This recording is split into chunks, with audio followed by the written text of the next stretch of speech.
After that, I sat on panels with Howard Gordon. I've read about, and he was also one of the co-creators uh, of Homeland, and he has said that once 24 came out, like a season, maybe a season in, he goes, I got contacted by some Muslim groups, something called CARE and some others who said, listen, the way you're depicting Muslims is having an effect on real world, on the real world. And they Hmm. pointed out the violence that had risen against Muslims and the sort. So he seemed to be open to, looking at other things. And I was always happy when like the main villain ended up being German or like Russian. I was like, oh, thank God, we get a break this season.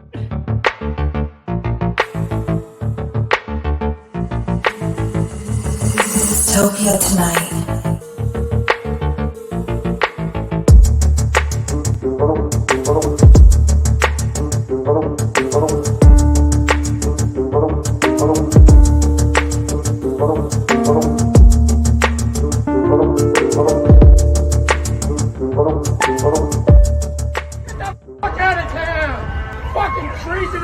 Dystopia tonight. Hey guys, What's going on? how Hey, you doing? Good. How are you?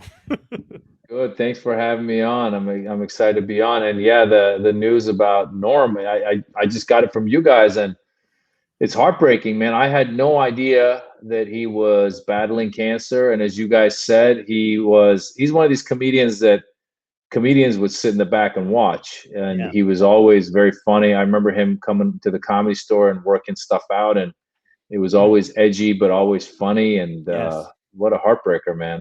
It really is. I don't know if you saw it during the pandemic, but I guess it was like, I don't know, one of those moments where it was kind of breaking or whatever. So they were kind of letting people go back out a little bit somewhere in between. But he had like 25 minutes that I guess he posted onto his YouTube page or whatever on just talking about the coronavirus and talking about how the manager of the Improv told him not to talk about the coronavirus.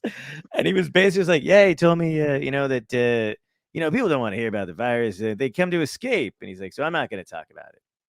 Anyway, the coronavirus, and it was Yeah. just like, then he's like, one of you's got it. You know that, right? Like, it was just like pure fucking genius. And he was, talking about what everybody, I mean, talking about what everybody in the audience already felt about it. And then he was like talking about how he's like, I'm up here, I can run. Like, it was just so fucking brilliant. I mean, to the very end. And Yeah, nobody he knew he had really cancer. nobody knew, and you're right, and that's part of, what you were just saying about when you're told not to do or say something, the great ones go and do it. You got to do Yeah. it, and it tickles them as well to go against the authority who's saying don't talk about this issue, and you're going, well, I'm the comic. Who are you to tell me what to say and not to say? So yeah, just tough one. That's a tough, because it's one of those. It kind of reminds me a little bit when I didn't know Chadwick Boseman Right. was sick until and I was shocked. I mean, I'm just totally shocked right now. So Yeah. a And crazy just world, like man. the balls, like, to still like he did. I mean, they said he had it for a decade, so that means he did it. He did Letterman. One of the final things that set on Letterman was brilliant. So he was working during that. He was still going on tour with Sandler and Spade and all those dudes. He was still doing his show, the Netflix one, and then before that, he had the podcast that he was interviewing everybody on. And I can never. I mean, I never saw anything like whatever. He was on David Spade show, Lights Out. It's amazing because I'm like when I have a cold, I'm down. Well, Like, yeah, but listen, I mean, listen, I lost my sister to breast cancer, and I will say she lived for 7 years after she got it, and mm, I think that people like Norm, I don't know Norm personally, but I'm guessing people like Norm, my sister was another who, and most people, I think, when they get something like that, they really are looking to get back to normalcy and live their life, yes, because you really don't know. And then doctors will tell you, oh, you have 2 years to live, 4 years to live, 5 years to live. mm, And you're thinking, who are you to tell me how long I have to live? yeah, Because I've also seen people who've gotten it and been told they have 6 months and they live another 20 years. So right, I commend him for obviously doing that. And it's just heartbreaking. I mean, and by the way, having lost loved ones, um, and seeing people like this go, it makes me less and less uh, less and less religious, less and less having belief in that there's some sort of God or some bigger power. I feel like there's some power. I don't know what that power is. Mm-hmm. Yeah. But when I hate to say this, but when I see that, and then I go, there's a guy like Mitch McConnell walking around. I go, Yeah. are you serious? Are you kidding me? I go, there's no 100%. karma. There's no karma. Yeah, I know, dude. I know exactly how you feel. My stepdad passed from cancer a couple years ago. Same kind of a thing where doctor gave him like, you have this long or whatever, and I mean, the deterioration was insane. Like, I just remember, like, at one point sitting in my kitchen with him, and he'd not been doing so well, and then he was getting treatments, and then he was fine. I had left for like Florida. I was thinking about staying. Like, I was going on the road or whatever. And he was like, no, absolutely, you need to go. Like, I'll see you when you get back or whatever. And he was sitting in the kitchen making a sandwich, standing up. Everything was fine again. And then before I got back, it was like they just said he'd gone, and I'd FaceTime with him or whatever and try to make it home. But it was insane. And then the same thing where I'm like, here's a guy who survived everything. He was in, Vietnam. He'd been a cop for 25 years. And then just taken out like that, it's crazy to see. And then you have all these scumbags walking around. But I do feel like a lot of the people, like my uncle had a very similar situation. He had a very big, strong personality, which I feel like was similar to like Norm, Chadwick Boseman. Like, they didn't want to be remembered for having cancer. They wanted to. Yeah. My uncle used to say, "Bring me flowers while I'm alive. I don't need them when I'm dead." Mm-hmm. So yeah, I agree with that. Like, they wanted to embrace their moments, and even we feel slighted because they didn't tell us, so we didn't get to see it coming. But I feel like we appreciated these great artists in their craft every moment without ever having it overshadowed. Be like, he's a great artist with cancer. No, he's just a great artist. And right. Yeah. No, I respect that. I mean, listen, to each his own. Some people choose to reveal that they have it. Some people choose not to. And there's many reasons. I mean, a guy like Chadwick Boseman, I know, probably thought, well, no film is going to take me on if they know that I could possibly, go, get sick. And I don't know what Norm's motivations were, but you got to respect it all. And it's a sad day. It's a sad day for the world because he was one of the good ones, man. One of the great ones. Yeah, absolutely. It is weird. I feel like I would never assume that, like, somebody I've never met before, like a death would affect me so much. But like, I don't know if it's because comedians, they make you feel a certain way when you see them, or you're familiar with their work or whatever it is. But it fucking hits way harder than like as soon as I saw it, my heart just sank like immediately. And I'm like, I was thinking about it before. I was like, I don't even really know the guy, but for some reason I feel that loss, the same way I would feel like if a family member went. Like, I don't know. It's just having that person not even be around. It's nuts. It's hard to Yeah, you comprehend. love the guy. You're a fan of the guy, and again, he's a good one. It's not like it's not like you weren't. We all hear about people who might be well known in their own genre of whatever they do, and you might not know that person, but you see clips of other people sobbing, and you go, "Oh, why are they sobbing for John Doe, whoever that person is?" Yeah. Because people connect with those people, and Norm has done that with us. Norm did that with comedy fans and comedians, and so yeah, man, it's. And he talked about. Did you remember his special from? Oh God, it was the last special he did actually, but I can't think of the name of it. But it was so fucking good. But he talks about death. I think he lost his dad recently, like during that special. But he talks about cancer, and he was basically just like, he's like, I'm no doctor. He goes, if you ask me, and he goes, and I'm no doctor. He goes, but when you die, the cancer dies with you. So it's not really a loss, it's a draw. And it was just a great. And I kept thinking about that, and I was like, that's so fucking good. But like, even then, he just had a great perspective on the whole thing. Damn, dude. Damn. It's fucking sad, man.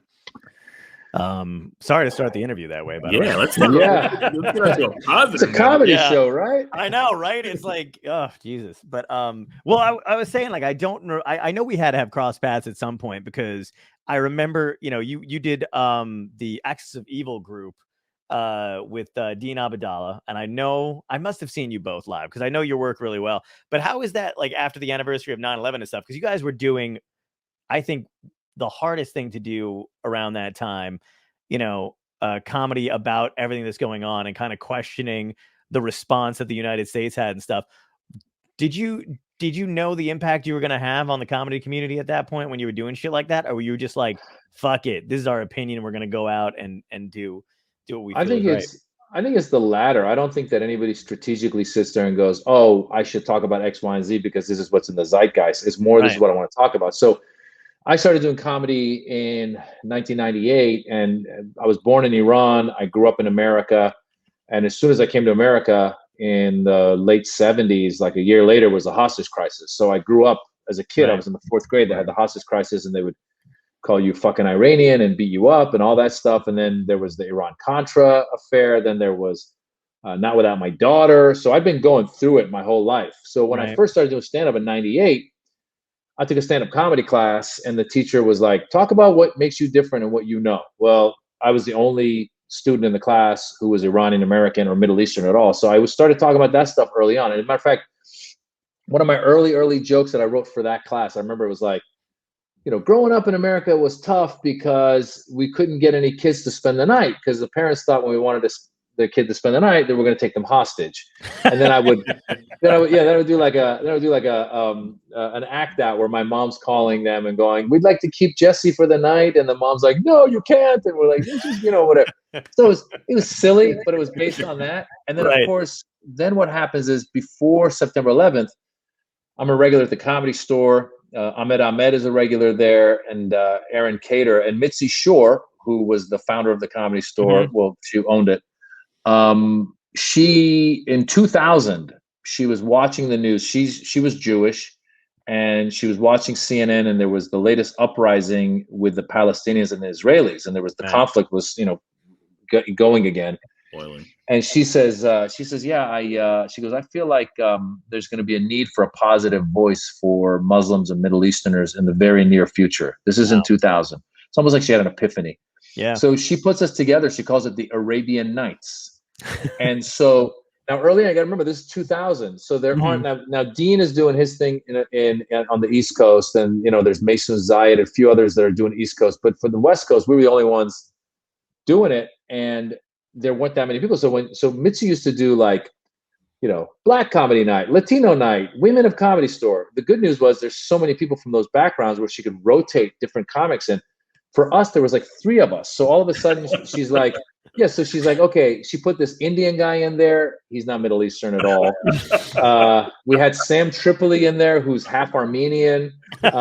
We had this white girl who did a belly dance. I swear to God. So our show, it was like whoever you can get that can remotely be related to some Middle Eastern theme. And it was called Arabian Nights. Now, as Iranians are not Arabs. So it's like doing doing Mexican night, but having Cubans on, right? So so the Cubans would come up and be like, hey, we're not Mexican. So similarly, after the show, Iranians would come up and be like, hey, we're not Arabs. And I'd be like, I know, but this lady started it, and that's what she's calling it. So that was the Arabian Nights. And then so slowly what happened was when September 11th happens, all of a sudden we get all this attention because people are going, who are these Middle Easterners and these Muslims doing comedy? Right. So all of a sudden, like Newsweek and New York Times and, you name it, we're in the news, we're getting coverage.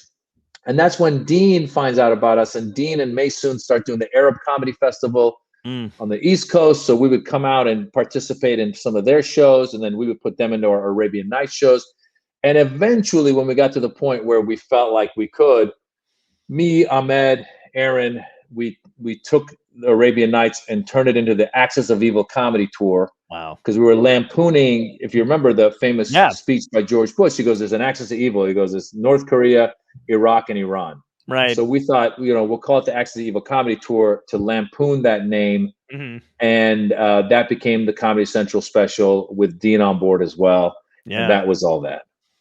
That was a great fucking special, because I remember my friends and I watching it and needing something like that at the time. Because when you're, like when we were, younger, whatever, we have a different perspective than I think what was going on in the news. Obviously, we're not fans of, what's happening in Bush in general or whatever. But we were huge comedy fans, and we got a taste of, what that was like from your perspective and from a comedy perspective as a whole. And I think it just changed the way, for us, it did kind of change the way we looked at everything. So did you notice that when you were going out to clubs and like getting a response from the audience? Did they were like coming up to you and kind of like with a positive vibe? Well, absolutely. So I'm actually in this documentary that just came out on Vice. It's on the YouTube channel for Vice. If people go to, nice. And you enter, it's called Too Soon, Comedy After 9/11. Oh, with Julie, Julie Sebag. Sebag, yeah, she's the one who did it, right?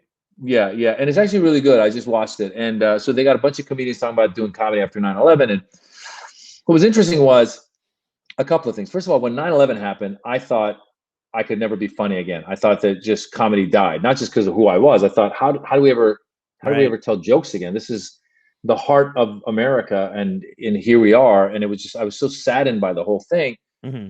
But it was shortly thereafter. First of all, I realized, I can make fun of the terrorists. So first of all, I started doing jokes about the terrorists and who they were and what they were doing. And so you never make fun of the victims. You make fun of the idiots in the room.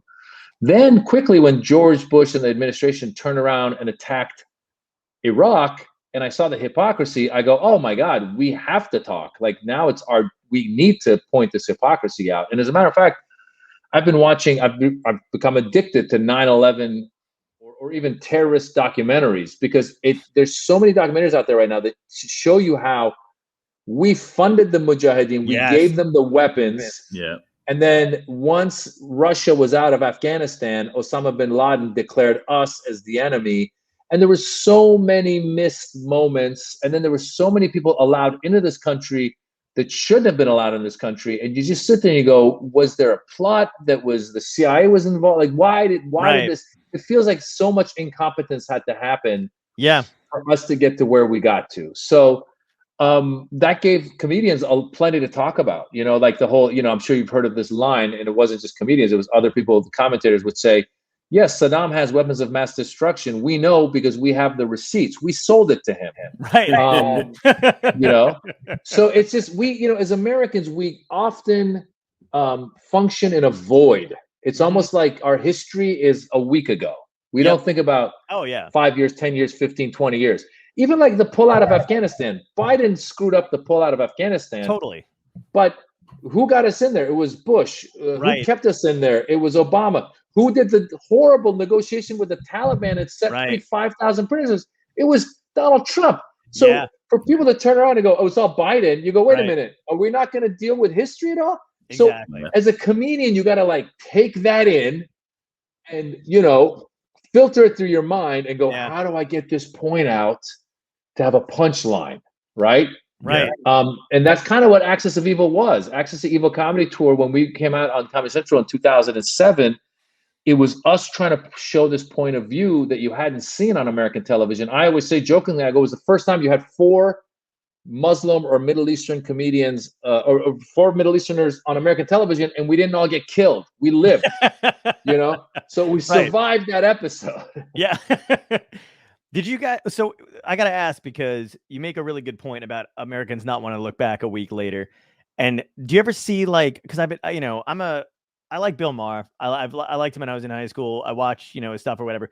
Lately, it's been kind of driving me a little crazy, because I feel like the voices sometimes that are the most prevalent on TV or whatever are not saying what I feel like they should be. You know what I mean? I feel like that everybody gets that at a certain point, but he had a piece about Afghanistan and how lucky fucking Americans are. I don't know if you saw it. Did you see his basic thing?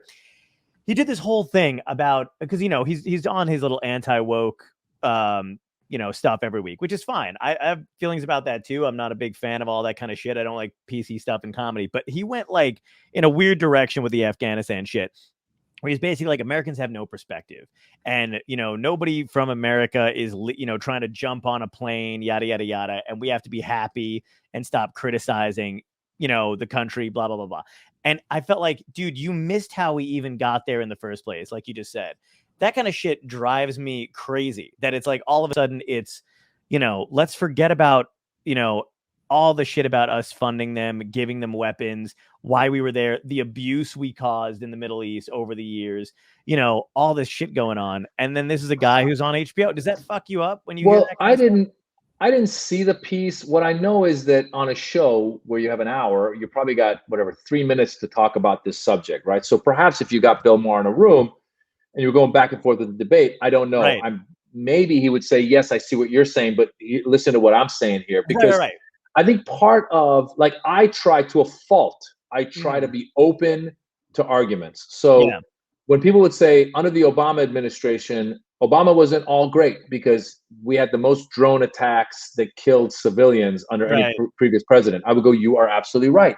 He was not great, you know, but we also got marriage, equal rights, you know, gay marriage, which was a great thing. We also got Obamacare, which gives insurance to people. It's not perfect, but at least it's something. The opposite, what I saw was when I would talk to my friends on the right, who I would say, well, Trump, you know, yes, he lowered the taxes for you, whoever this person is. Right. But I would go, but, you know, kids in cages, or a travel ban, a Muslim ban on countries that never committed an act of terror in America. I would point all that out, and they would not be willing to at all go, too much cognitive dissonance. Yeah, exactly. So similarly, I think, and I don't know where Bill Maher stands, but I think the thing about what he says about appreciate America, or like we're spoiled. I just had this happen the other day. I was at the Laugh Factory and I was doing my act, and I was doing crowd work, talking to people in the audience. Happened to be, there's a girl from Afghanistan. And she's like, I go, where are you from? She goes, Afghanistan. And then she, without me even prompting it, I go, oh, were you born here? Were you born there? She goes, I was born here. She goes, my parents came to America. She goes, from the first Taliban war.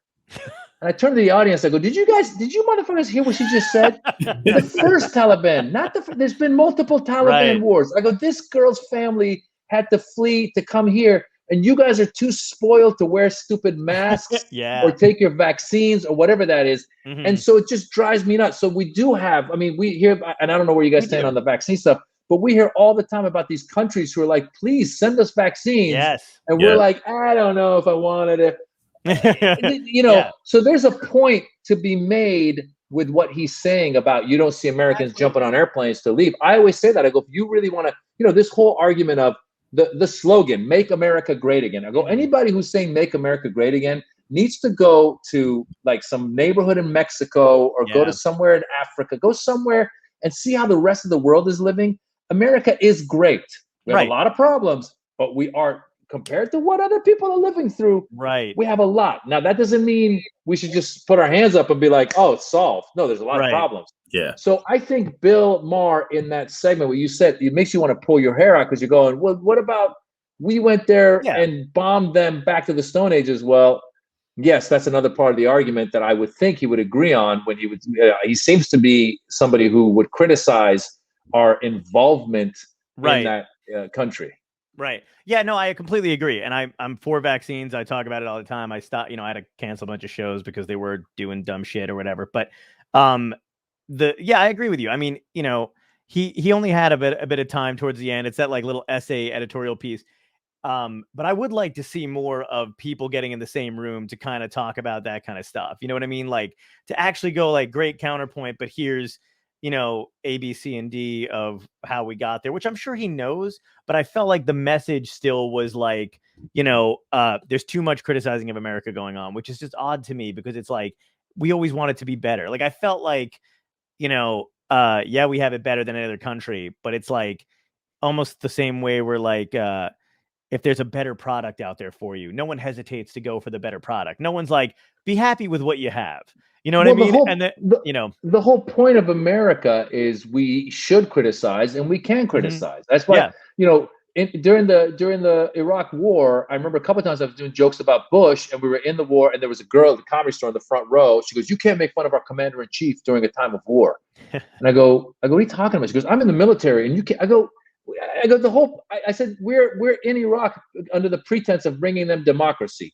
So you're telling me not to make fun of the president, which is democracy. I go, what are you talking about? So I agree with you. Like, for Bill Maher to say, oh, be happy, whatever. That's I don't agree with that. Yeah. But the bigger issue comes in, I think some people willfully will ignore facts, or they will alter facts to make these arguments that these are the ones where I'm shaking my head or I'm going, wait a minute, I got to Google after this. So going back to the vaccines for a second, I was just listening to Stern talking about how he came out and said, get vaccinated.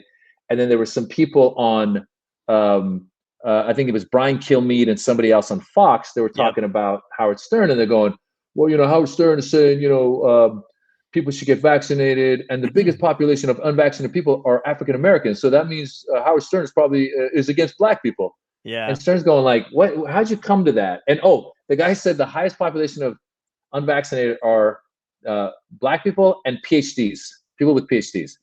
So I had to go. I go, I got to research. I go, what is the guy talking about? So in researching it, you find out that there is a high percentage of black people who are not vaccinated. Yeah. And that's got a lot of issues. You know, a lot of people say it comes from the Tuskegee experiment.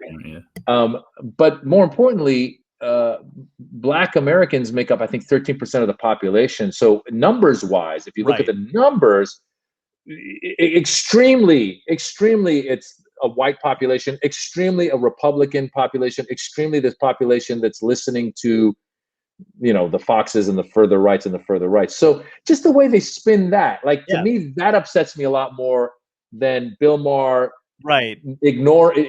neglecting to mention the rest of the story. These guys are straight up lying, throwing out numbers. And then I have friends who will forward me these types of clips and be like, oh, look at that. You see that? You know, you must be anti-black. And I'm like, what are you talking about? I did the same thing, and I had people in my DMs calling me a fucking racist out of the blue, which, by the way, I didn't even understand because I didn't know that they were talking about my opinions on the vaccine and the numbers and shit. Like, out of the blue, they were just like, you're a fucking racist. And I was like, what did I accidentally tweet or say out of the blue? And then I realized they were talking about that. It's the same people who constantly throw out, you know, the survivability rate is 99% or some poor shit like that.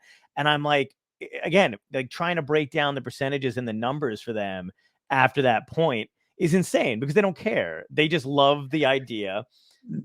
Yeah, they don't care. I'm sorry, I keep cutting you off because I get so excited when you're talking about this. They don't care, and then they twist things, and they hear twisted things again on that little segment. And it's funny because I heard it, then I heard Stern break it down, and because when I first heard it, I go, this doesn't make sense. Because again, Kilmeade goes, yeah, these people are saying get the vaccine. But the vaccinated are the ones spreading the Delta variant. Yes. And they're getting it. And therefore, you know, who are they to tell us what to do? And I go, and then Stern broke it down. He goes, no, the way the biology works is when you're unvaccinated, the strains that mutate, they mutate in people because they're able to, you know, the unvaccinated get it and then it mutates. So that Delta variant did not happen through, I mean, as far as I know, it didn't happen through vaccinated people. It happened through unvaccinated people. It mutated, and now we're faced with it. So it's just the manipulation of facts and then knowing that those are some of the most popularly watched shows. Right. It reminds me of when you find out like the Kardashians are the top watched show, and you go, well, then I have no business being in this business. Because, you know. Oh, dude. It's like seeing fucking, you know, when with somebody, you know, what's crazy? I feel like for us, it's difficult because anybody that's like coming up with a phone and TikTok at this point, like if you're a kid in high school, you immediately start out with 5K followers, which was for us really hard to get. You know what I mean? Yeah. Like when all this was like the advent of this shit, but like everybody's got it. So it doesn't mean anything anymore. And it's hard to quantify that kind of shit. So yeah, when you see like the most popular watched viral videos or whatever the hell it is, you know, you're just like, there's no way to get any reasonable, you know, advice or anything out there because it's just about the numbers. It's a numbers. Well, you try to do things with integrity. You try to do things that are truly funny to you. Once in a while, integrity and comedy and market success happen. And you go, oh, wow, what a great show, or what a great program, or what a great special that got seen by a lot of people. Yeah. But quite often it's the trash that gets through. And that's basically what Fox News is. I mean, and it's cliche to say it. I've tried several times. In all honesty, like once in a while when I'm in a hotel, I'll be like, I wonder what they're saying on Fox about this. Yeah. And I go on and it's just so manipulated. And I'm not saying that MSNBC and CNN don't have their own points of view. I'm not saying that sometimes some of the things they're saying is somewhat manipulated. Right. But I am saying that there's a lot of, like, when I watch Rachel Maddow, I feel like I'm learning stuff. I feel like they spent time doing a deep dive and researching something. And I go, oh my God, oh my God, oh my God. And then I go and so again, just to make sure that she's not making it up, I'll go and research it. So she just said, for example, with the California recall, she was doing a whole piece on it yesterday. Today's the election. She did a piece on it yesterday saying how on Larry Elder's webpage, he said there's something in there that says in America, we have three boxes of 3 ways of getting things done, 3 boxes. One is the ballot box. And if that's not successful, then you go to the jury box. And if that's not successful, you go to the ammo box. So, right?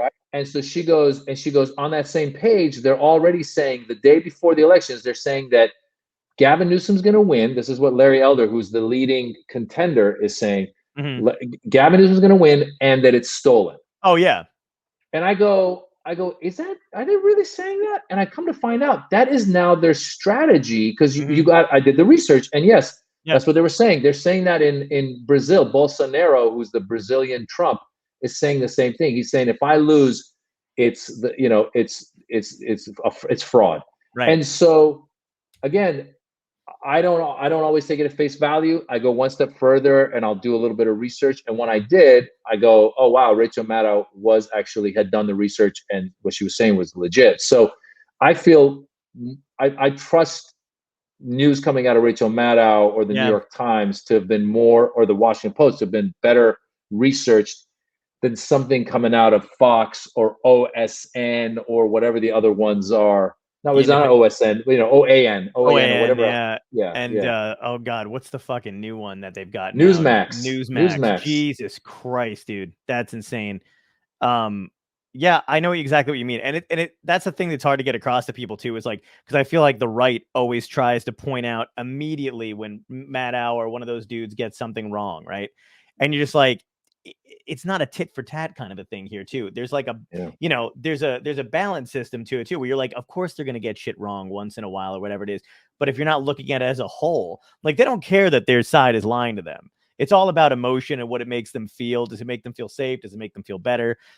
Then they're good. It doesn't matter if. And there's different people. So I have all these. I have like during the pandemic brought out the worst. Like in terms of. And I think a lot of it comes from because I've been listening to, there was a podcast on conspiracies and a lot of conspiracy theorists, they feel it's an us versus them. Yeah. Right. I'm on the good side. They're on the bad side. Well, what a better place to be than to stop the pedophiles. Right. So they're all pedophiles. Right. I'm now saving kids. So right away, I'm a hero.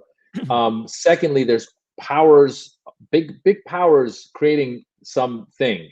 That are out of my control, and I'm trying to expose this. So interestingly enough, I had a bunch of friends who started going into that QAnon world because what happens is when you have uncertainty and you have extra time to sit at home and go into that rabbit hole, you end up watching things, and a lot of times they're presented in a way where they go, Dr. So-and-so is here to talk, and they go, this guy's he's Dr. Atlas, who was the White House. Took the White House lead against the pandemic, right? Was, I believe, a professor at Stanford. So when you sit there and go, this guy's a professor at Stanford, now not in epidemiology. He was, I think, like I forget what he was. It was like a bone doctor, some other kind of doctor. But he's the one who said, let's go for herd immunity. And somebody did the numbers. They go, if you want to go for herd immunity, you're gonna, at least 3 million Americans are gonna have to die till we get to herd immunity. Right. So I had these friends who went further and further, and it got to the point where, like, it's one thing if they would send me an article from the Wall Street Journal and I'd be like, oh, let me read this. It's gonna have a conservative skew, but at least it's probably research. I had one guy would straight up send me stuff, long stuff, and I thought it was an article until I'd be like 3 sentences in, I'd be like, God, this isn't written like an article, and then I keep going, and then I scroll the bottom, and at the bottom it would be like, Sally Facebook, spread this. Right. And literally, like, he sent, like, some of this stuff, you guys, was so easy to research, and I think that they choose not to. So he sent me something. He sent something to this group. I'm on a group chat with these guys. He sent this one thing that said, he goes, can you believe this? And it was this whole thing saying that England now has instructed their schools, their public schools, to not mention the Holocaust because they don't want to offend any of the Muslim students who go to school in England. Right. Now, as anybody knows, there's a lot of Pakistani Muslims in England, and I'm sure they're at the schools. But I sat there, I go, how could this be real and it's not being covered by any of the major news sources? Right. First, red flag. Right, of course. Second thing I do, let me Google it. I go, England, Holocaust, don't mention Holocaust, whatever. Right away, it comes up like on Snopes.com or something where it's got the explanation. It goes in 2006 or 2007. Somebody put that out into the news in hopes of inflaming anti-Muslim sentiment in England, and it wasn't true even back then. Right. And it couldn't be true, but this guy chooses to believe that. So I was like, what is going on? There's a mental illness going on. I agree. What do you think that is, though? Because it is weird. I've been in situations where somebody will have, a very visceral response to a piece of information that they got that's clearly wrong. And then you'll have two people, like, let's say you've got something that's clearly wrong, and Tom and I are like, oh no, here's what it is. And it's a better thing, right? It's like, here, you don't have to be afraid. You don't have to be worried about this thing. Instead of going, oh my God, thank God you gave me that, I can rest. They still want to be angry about the thing. They would rather take the wrong information and feel angry or scared and feel all that negative shit than trust two people that they know and go, oh, okay, this is the better situation. What do you think that is? Well, here's the thing. It's like, for example, you're right off the bat, all these people who are anti-vaccine, you tell them, well, talk to your doctor or find 5 doctors and talk to 5 doctors. Those guys spent 8 years of their lives, going to medical school to be an expert in this. If you want to fix your car, you go to the mechanic. How do you know more, right? Right. Well, it's easier for them to be angry and upset. That's one of the things I've said. It's like these same people who you go, at the beginning of the pandemic, we were told, stay at home, it'll decrease the spread. And there was a group of people who go, no, you're ruining our economy. I want to go to work. They go, all right, fine. Wear a mask and we can go, no, I don't want to wear a mask. Okay, fine. Just get vaccinated, and then we can go back to, no, I'm not going to vaccinate. He goes, so what is your solution? Is it pixie dust? Is it, what is it? Is it a genie in a bottle? What is they don't have solutions. No. They have this, and that's what Donald Trump is the master of. He's the master complainer. Yeah. And he goes, this is broken, this is broken, this is broken. And you go, okay, well, how are you going to fix it? Zero strategy on fixing it. Even during the election, I pointed that out. I talked about that in my Netflix special. I would say, a lot of people would say, I want to vote for him because he's an outsider. He's an outsider. And I go, what other profession do you have where people go, I want to be operated on I want this operation to be done by an outsider. I don't want someone who's an eye doctor. I want someone who's never operated. So similarly with this guy, he gets in and he doesn't know what he's doing, and he's surrounded by a lot of people who don't know what they're doing. And as stories keep coming out, we're learning more and more that there was, this whole thing of the adults in the room. There were people who stayed in the game. Just today, the news came out that somebody I think it was the in some high up military who kept in touch with the guy in China. Yeah, he kept in touch with the guy in China to go, listen, by the way, the president's going to be saying some shit about you guys, but don't worry about it. We're not going to start a war, because he knew what the repercussions of a war would be against China. That would be millions of people dying all over. So, I think these people who you point facts to that don't want to hear facts, they'd rather complain. They don't have a solution. They would rather complain. They would rather accuse you of having some ulterior motive. The fact that they think Dr. Fauci and Bill Gates and all these other people are trying to get rich. Bill Gates is already rich. Like, how much more rich is he trying to get? It's strange. And then also when you point out the other side, and you got a guy like the pillow guy who will be like, in August, I'm going to reveal to you in August how there was fraud. And then August comes and you go, well, where's that reveal? Oh, it's coming in September. Yeah. It's the same. Go ahead. What it is? I'm sorry. I'm babbling on, but remember how as kids you would see these televangelists and you go, why are these people giving all their money to this guy? Why is there 1,000 people?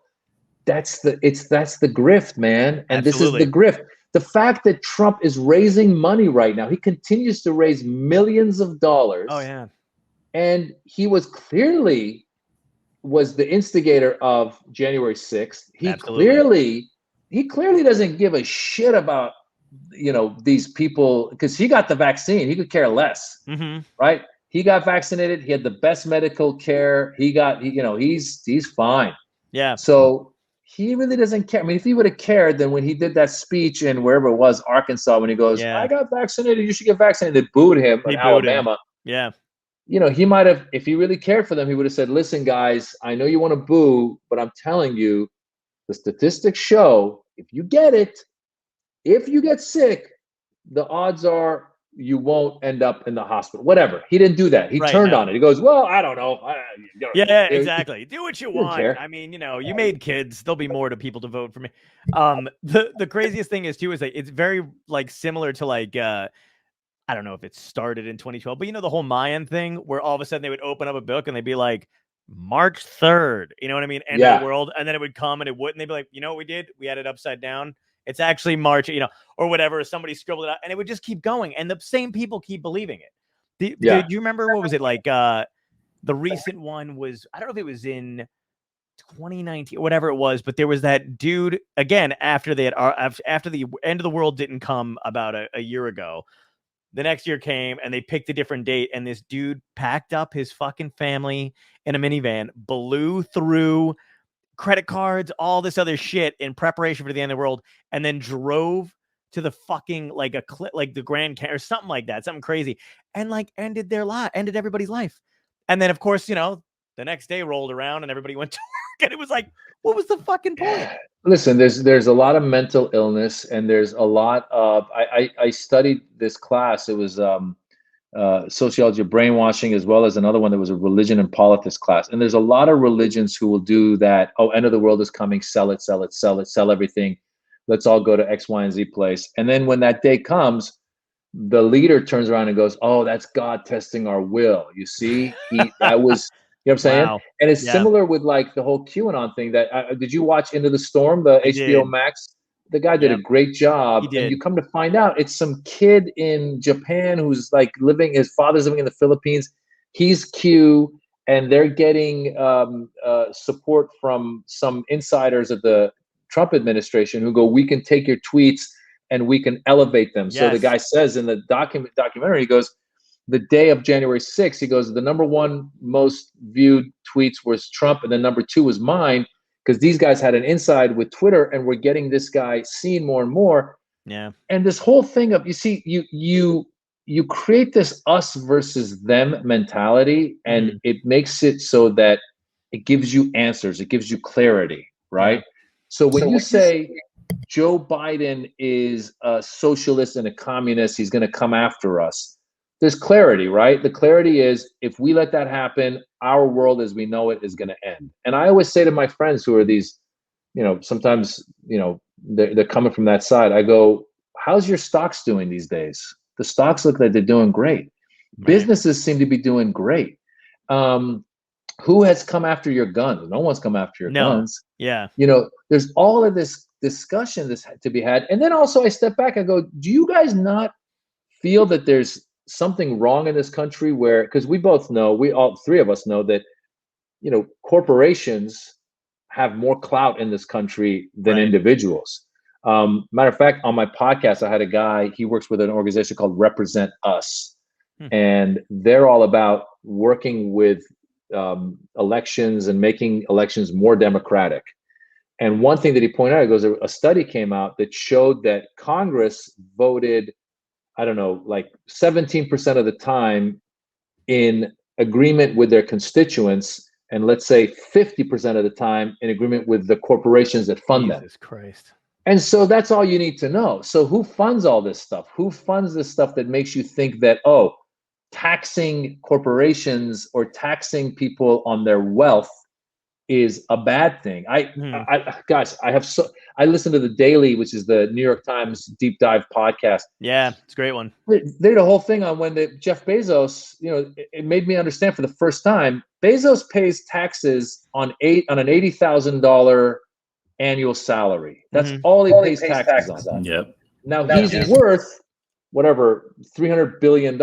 And so the guy was explaining how that happens is because the idea is, let's tax the ultra wealthy, right? The multi-billionaires. So what they do is, a guy like Jeff Bezos, if I were a doctor who had $50 million and I want to go buy a $10 million home, even I, as the $50 million doctor, might have to go sell $10 million worth of my stock. Now, to sell $10 million worth of my stock, that means what? I have to sell $15 million in stocks, pay the taxes on that, capital gains tax, which is about 20% or something, which is less than income tax, by the way.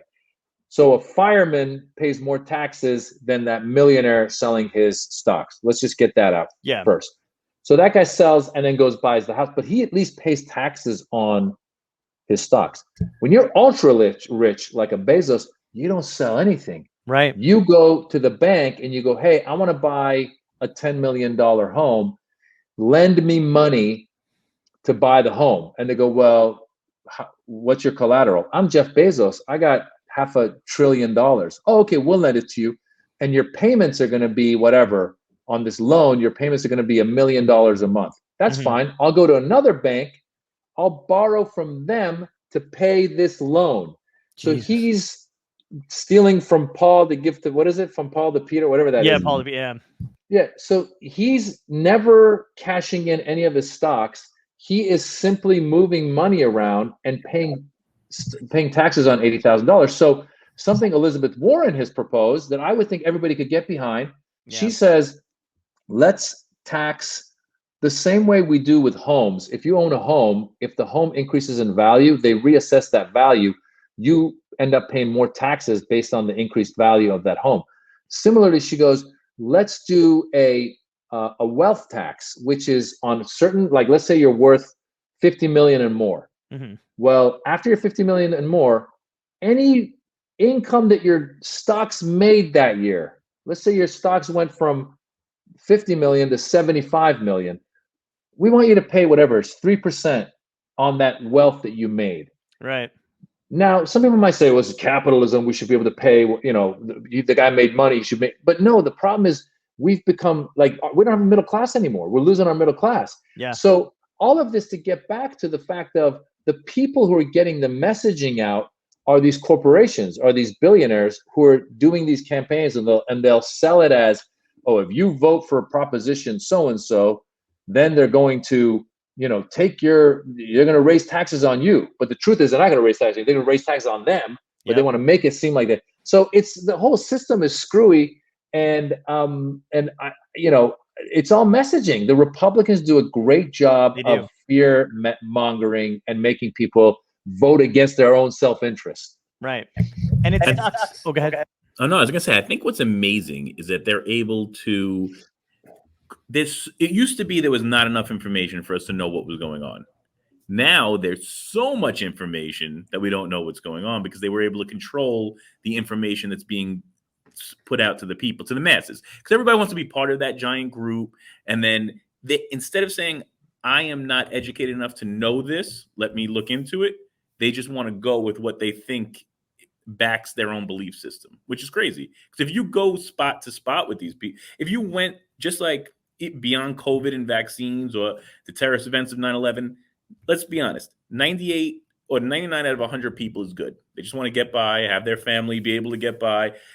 We're all the same, but they created that rift in between us, saying those are the bad people, and they want to point to these giant clusters of people where it's not that. It comes out to like that 1 in 100 is shitty, and then 99 out of 100 is just trying to get by. But everybody's trying to get you on their team, where you're on my team, you don't want to be with them, and vice versa, right?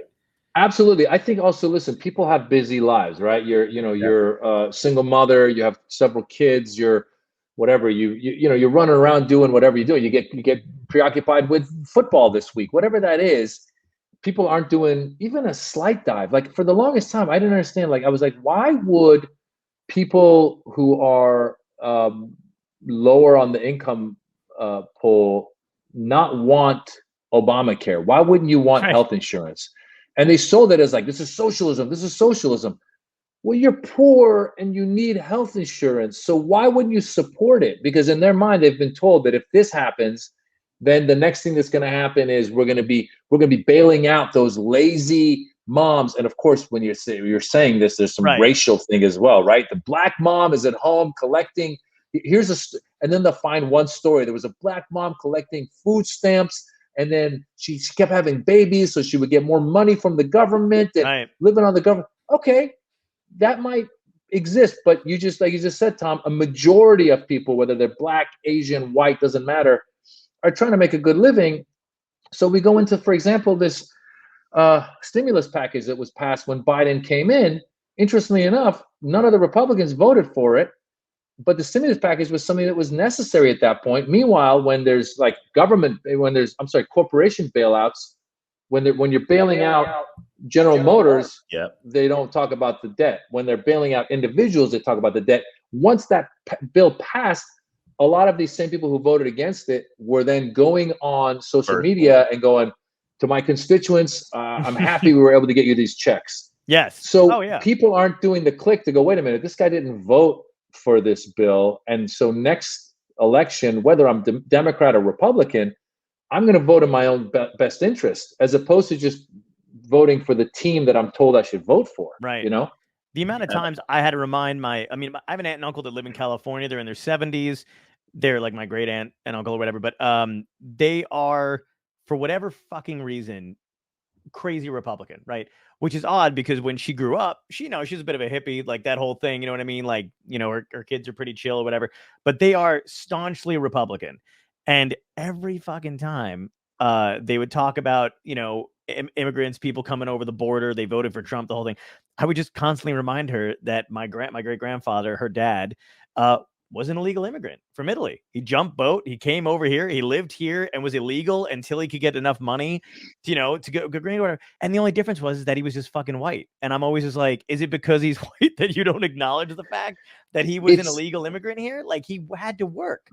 It's the fear mongering. It's the dog whistling. So first thing he said was Mexicans are rapists and drug dealers. Then he said that there was one point where they said as part of the Muslim ban, they were saying that he said something along the lines of, he goes, yeah, these immigrants coming across the border, he goes, I don't know, because he also would say things that were non-factual, but the way he would say it, you would just, his followers would hear it and be like, oh, he's saying it happened. So he said, somebody found some prayer rugs near the border.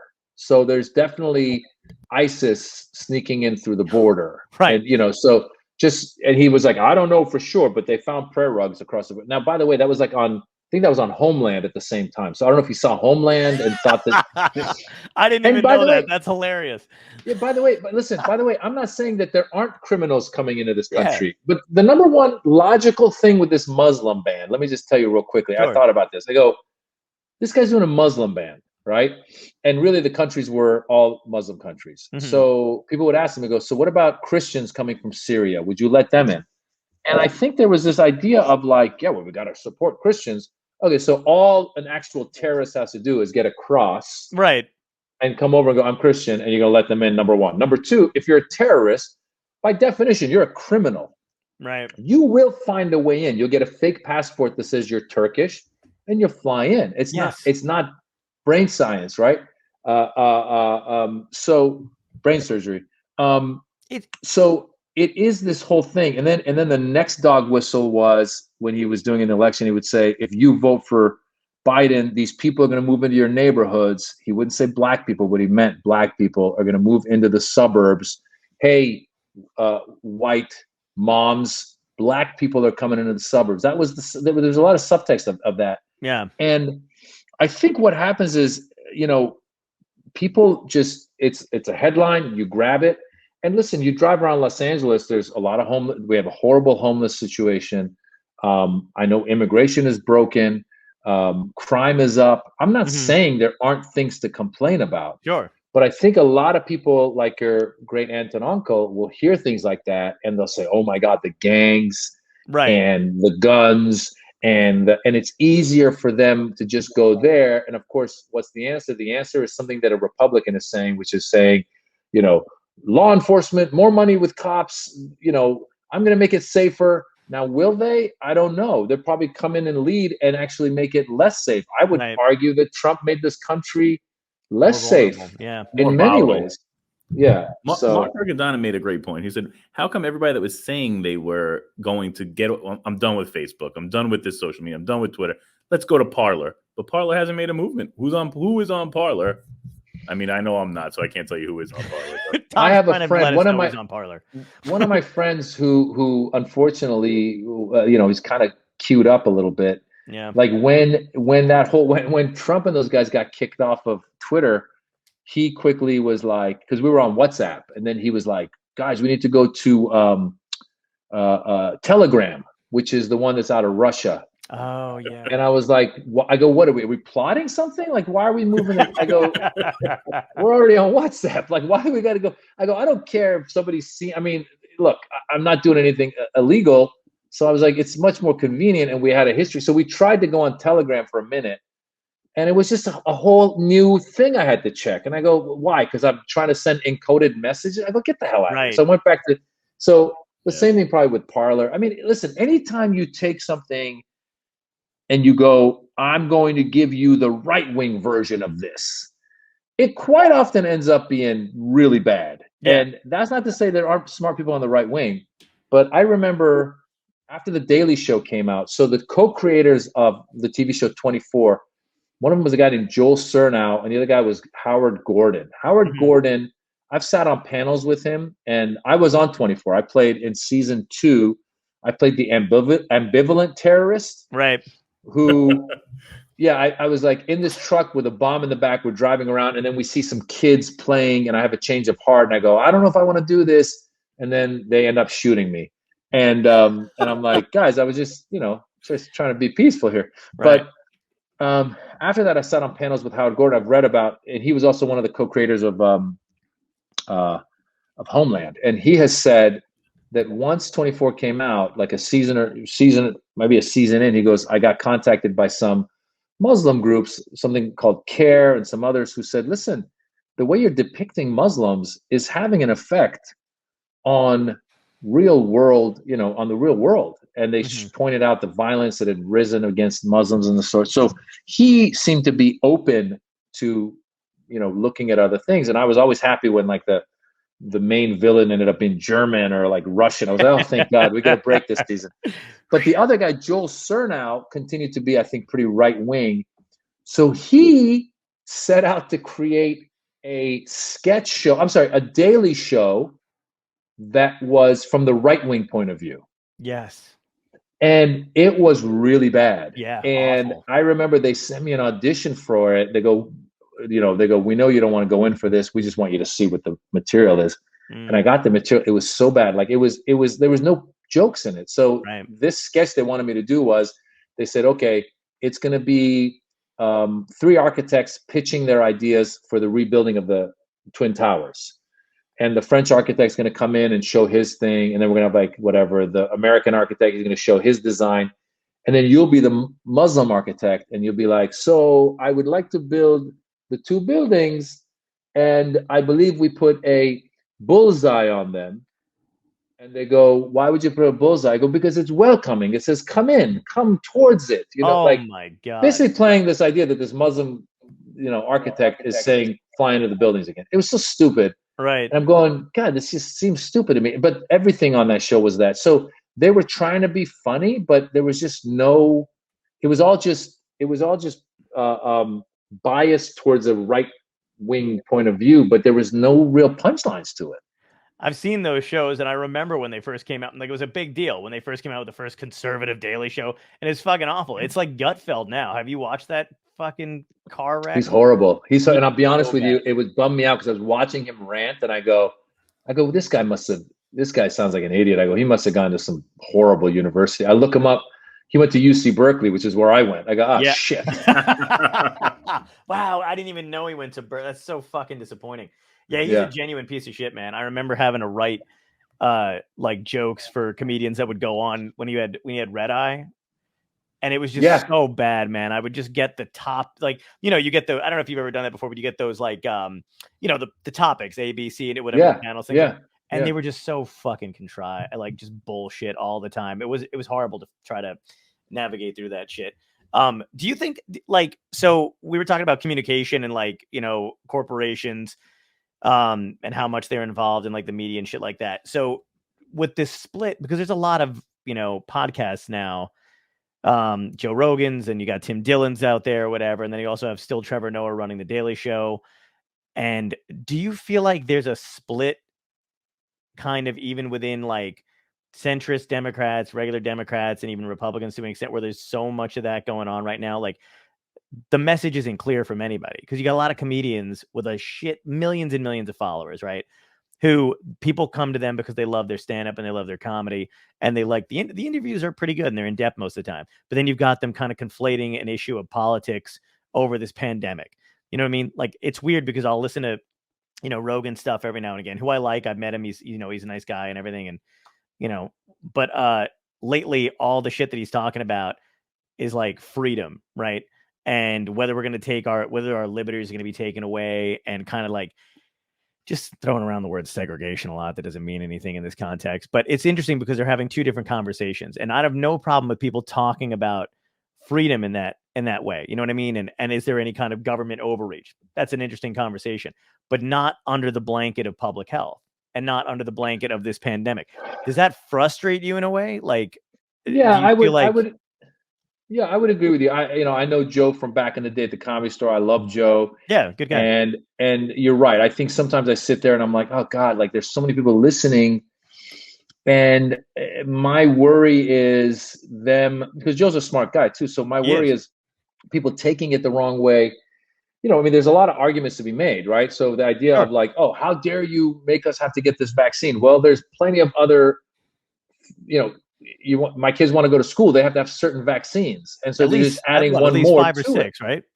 So right there's that argument, and then there's the other thing to point out, which is like, unfortunately, in this world we live in, a lot of people give a lot of credence to their heroes. So athletes are a great example. You go, oh, these athletes are amazing, so they must know what they're talking about. And you hear an athlete talk, you go, holy shit, this guy's an idiot. Nicki Minaj just tweeted the whole thing of like, I'm debating about the vaccine because I have a cousin whose friend got the vaccine and then his balls got swollen and then his bride left him. I'm like, what? What kind of, what is that? What does that even mean? Like, it's insane. What are you talking about? But what a great way to get out of a marriage. You think when you made a mistake, immediately like, babe, I took the vaccine. My nuts are huge. I gotta bail. There's probably some woman out there who's into big nuts who's like, I want to meet this guy. So there's also that. But no, but it's unfortunate that, we aren't putting like this. I had another guest on my show who'd written a book about how the age of experts is dying. People are less and less likely to listen to experts. And I go, this guy committed his whole life to pandemics. Mm-hmm. Yeah. And so when I listen to, Fauci, or I listen to the head of the CDC now, or I listen to all these people who've lived this world.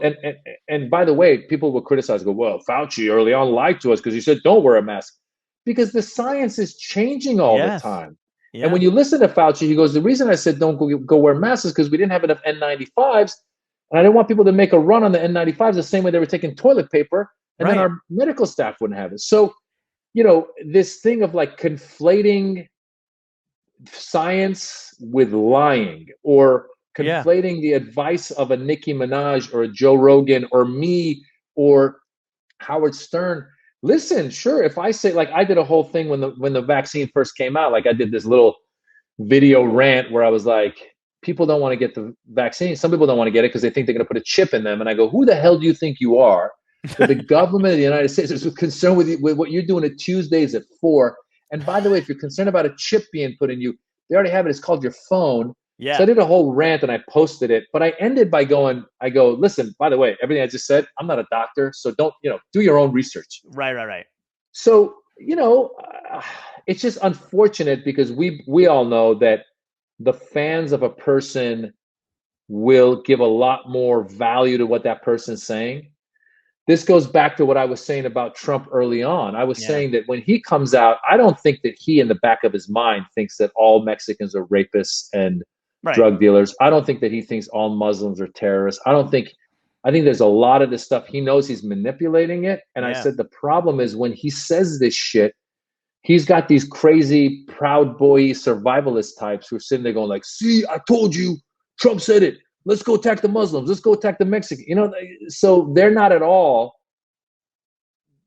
being cautious about the repercussions of what they're saying. And I think that as people who are in media, we kind of have a little bit of a responsibility to at least put an asterisk next to our opinion to go, look, this is just me, Joe Rogan, saying what I think. And he kind of please does. do your research. Right. He kind of does from time to time. The thing is I feel like what people don't understand is Joe Rogan may not necessarily, or people like him, even, the Breakfast Club has got their podcast and they do kind of the same kind of shit, put out information. They get talked about a little less, but like, I feel like they don't necessarily have an agenda, but I feel like the people that do go on those shows do have one. They clearly have. I mean, they're there to talk for 3 hours, but they're selling something most of the time.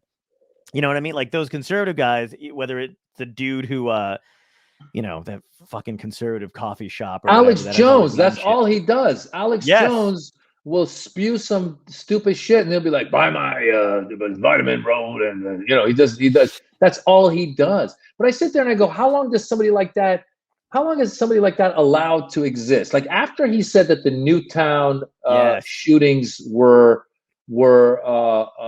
staged, all fake and shit, staged. That guy should have been, any listener of his should have been like, this dude is a complete insensitive piece of shit fraud, and he needs to go away. I mean, also, those parents were mourning, and he got people to call those parents and start attacking the parents of children that were lost at Sandy Hook. I mean, what kind of a piece of shit human being do you have to be? And yet he still exists. And he sells shit in the middle of his spewing his stupid crap. So, and he looks like I don't shit. know. How do you sell vitamin pills and workout supplements and you look like you should be throwing barrels at Mario? And you know what I mean? Like, how do you do that? And the crazy thing is there's got to be some kind of abuse. Like, how is it not abuse to take somebody like an Alex Jones or a Ben Shapiro, both who are clearly on some kind of spectrum? You know what I mean? Like, and then. Like because that is, I think, a form of manipulation, right? Because Alex Jones wouldn't have been shit if he had just kept, if he wasn't given a platform. You know what I mean? They put him on a show and they sponsored him, but I feel like that was a very strategic move to make. They're like, there's no way you don't look at that guy and go, he's clearly crazy. Like even when he was on Rogan's program at one point, I think he blurted out, which made Joe like fall off his chair. But he was like, "Look, I'm going to be honest. I'm a little retarded." Like that was the weirdest, most honest moment from Alex Jones I've ever heard, right?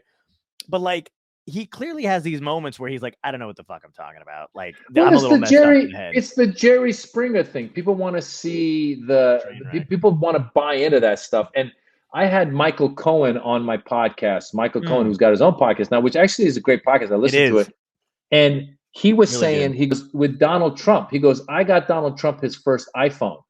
And he goes, I remember when he tweeted the birther thing, and he goes, the reaction that Trump got off of saying Barack Obama wasn't born in America.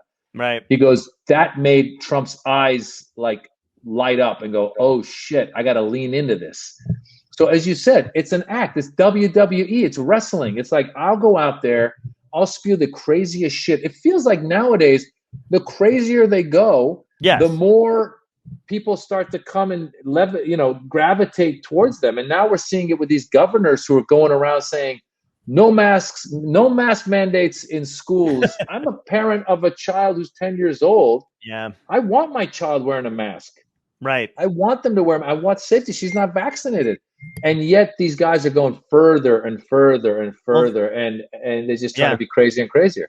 And that's the thing too, man. As soon as it started to become where they were trying to play the angle of, which is a great angle, by the way, it's not even an angle, but basically like keep the kids safe kids can get coronavirus now. Kids are being hospitalized. I was like, they had a school shooting in a kindergarten class and no one gave a fuck. They're not going to care. Like, if you really, like, I don't know what is going to get these people to fucking change their minds, but it's gone beyond that. It's like Maz said, it's the Vince McMahon school of politics. Just the bigger and crazier. Yeah.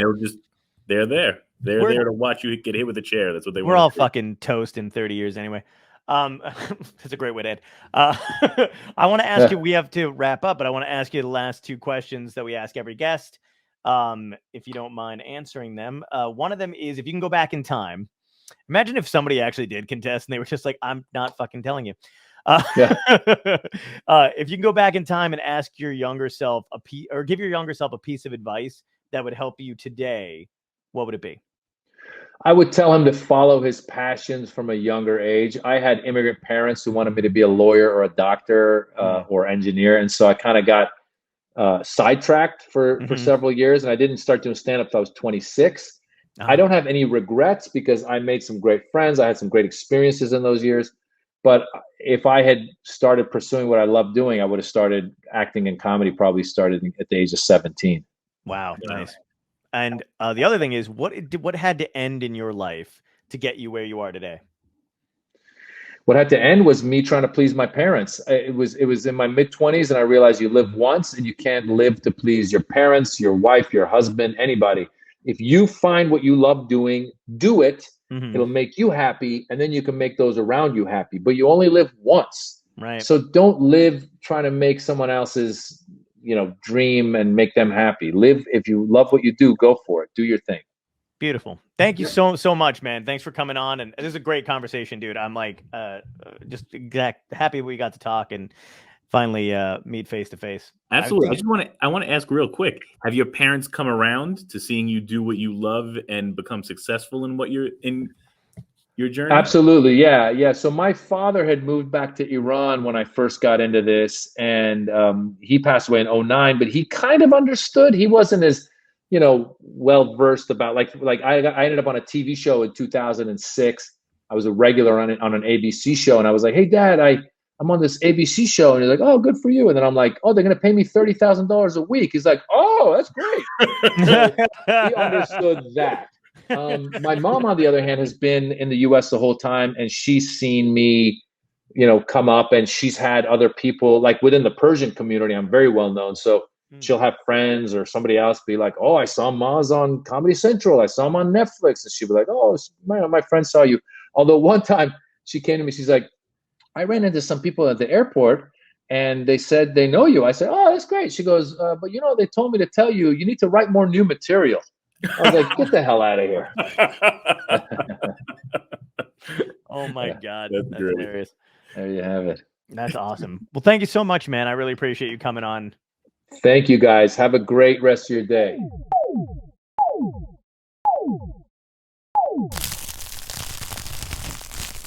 Dystopia tonight.